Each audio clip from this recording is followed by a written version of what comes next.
Well, hello. How's everybody doing on this last weekend of 2018? This year went by really fast, didn't it? Man, I just can't believe it. I was thinking about that yesterday, and I'm like, where did this year go? Won't they slow down a little bit? I've been sitting around the last couple of days. I think I've mentioned to you guys before, I get real introspective around the end of the year. I kind of like to reflect on what's already passed in the past couple of years, and I like to think ahead, kind of like to envision where I would like things to go, or, how, like best case scenario, if you will. But we all know about those plans. When we plan, things don't tend to work out like we planned, and that's okay. Today I'm talking about beyond happiness. Find your joy, finding your joy. I was doing some notes this morning, continuing some notes I started last night on this last weekend talk of the year. And somehow I was sitting in front of my computer when I was doing it, and I was making notes, and just like it always does, don't even know where it came from, where it popped up, something popped up, and I clicked on it. And it's this, and you may have seen it before. I think I remember the date. I don't know if it was clips put together of other stuff or whatever, but anyhow, the date it was uploaded was May 28th of this year, and it was from Matthew McConaughey. I'll try to remember to put the link, but this was the name of it, so if not, just search Matthew McConaughey. This is why you're not happy. One of the most eye-opening speeches. And I knew as I was making notes, when I mention a celebrity, there'll be somebody that'll crawl out of the woodwork that'll have some deep dark secret from his past, or they'll have something, or they'll be very dark about it. They'll be very negative about it. And you know what?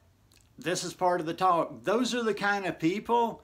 Get them the hell out of your life in 2019. Remove all that energy. Remove all that bad energy that blocks your mind. See, like that stuff, I got a force field around. People will throw that back at me sometime, and it just like pings off that force field. I don't even pay attention to it, but it was a great talk.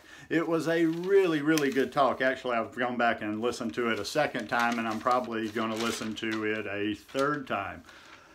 And in my reflection, and I'll get back to some of those points in a minute, in my reflection, I'm also thinking back, I flashed back 8 years ago to a much different Jack. Like I say, when you've only seen somebody one way, it's hard to envision them the other. But 8 years ago, I was living in a little corner apartment in the 7th level of hell.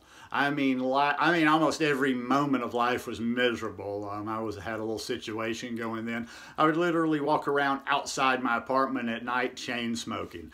And when I say chain smoking, smoke it down to the filter, light another one off of it, and just boom. I'd put myself to sleep with 3 or 4 beers at night. And I just had like a living situation that was becoming more and more intolerable.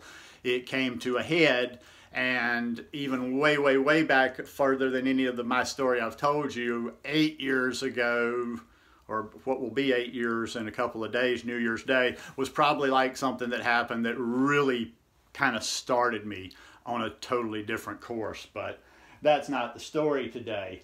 But when I was listening to this, it made a lot of sense. And I'm like, okay, this resonates. This is what I was doing, because it's talking about, just like the title says, beyond happiness, find your joy. And just a little, like I found it really interesting how he defined those things, or kind of talked about them. And he talked about how happiness demands a certain outcome. We need for something to happen before the happiness part of it. But it never really thought about this part, and this is some pretty profound stuff right here. Joy. Joy is not a choice. It's not a response to some result. It's a constant. Joy is the feeling we have doing what we are meant to do. Joy is the feeling we have doing what we are meant to do. And I can relate to that so much. What I do here, I'm not even sure to this day yet what it is, but this sharing, this channel, the way I do my social media, is that. It just like, I've tried to keep it as pure as possible. And hey, I'm not going to lie to you. And I even wrote that down like there. You know, and also he said something that was very profound too. Don't choose anything in life that will jeopardize your soul. That includes things you think you have to do, people, whatever. Don't spend time with anything that antagonizes your character. Be careful where you put your energy. That is so important. So important to remove that negative stuff from your life. And a lot of it too was just like for me anyway, I'm looking back, it was letting go. Letting go has been a huge part of my past 7 years, my journey, my spiritual experience, whatever you want to call it. I was doing a little free writing the other night, and this just kind of fit in there too. It's talking about letting go. Free your mind and the rest will follow. Now, it's a little bit even more so than more than an In Vogue song. Believe it, see it, do it.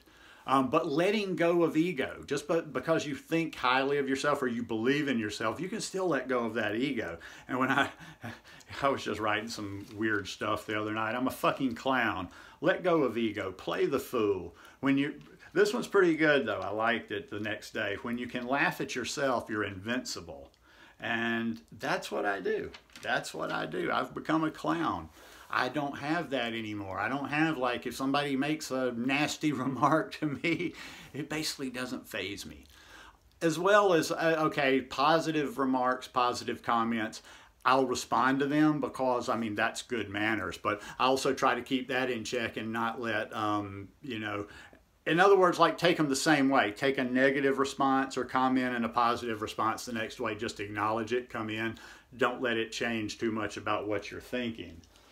And he spoke a bit of gratitude, which is very close to my situation, close to my heart these days. I told you, you know, with this, I mean, and I don't want to like overdo it because I see people out there that are dealing with so much more. You know, in a way, this year's not been hunky-dory for me. There've been challenges, you know. I didn't get to go back home. I find myself in a strange land where I wouldn't necessarily choose to be. I had a little issue with my body the last 4 months of the year that really got into my head a little bit at times. And the only thing that really worked, you know, the one thing that has kept me going this year more than anything else, you might think it's the food and this and that, is gratitude. Gratitude. I've laid in my bed. There were times when, you know, I wasn't feeling good and I was starting to get into that weird headspace, and I just start listing one after another, after another, after another, things I was grateful for, things that were going good in my life, blessings that I had that so many people didn't have. And, you know, that gratitude just constantly, it'll pull you out of a hole. It'll pull you out of a darkness. And believe me, I've been in a darkness before. There's no doubt about that. But yeah, I mean, I don't know. I'm trying to get a lot of I took so many notes today. But yeah, you know, just try to find what works for you in 2019. Try to find that joy, though. Try to find that pure joy. Sometimes it's kind of sad. You don't see a lot of pure joy in adults. You see that joy in children, even though they don't have that, most children don't. Some get it really early, even though they don't have that real big picture purpose in their life yet or what they're supposed to do. But I think they have that joy because they are doing what they're supposed to be doing right in that moment as a 3-year-old, as a 4-year-old, as a 6-year-old, as a 7-year-old. A lot of times those children can teach us some things. So, I mean, I'm looking forward to an amazing 2019. And stumbling across this, I'm going to keep my joy. I'm going to keep my joy, you know. Things could even get worse, you know, from what, I mean, who knows? Things could get worse. Things could go downward and I could be in a very bad situation. I mean, I've had some difficulties this year, but I'm not in a bad situation. And those times when things get a little bit tough, those darkest times, that's why we practice and that's why we strengthen these thoughts ahead of time so we can use them. They're like tools or they're like muscles. They're like we're doing practice for the real thing. I'm going to tell you about it one more time, and you know, it all goes back, and this stuff was starting to sink in.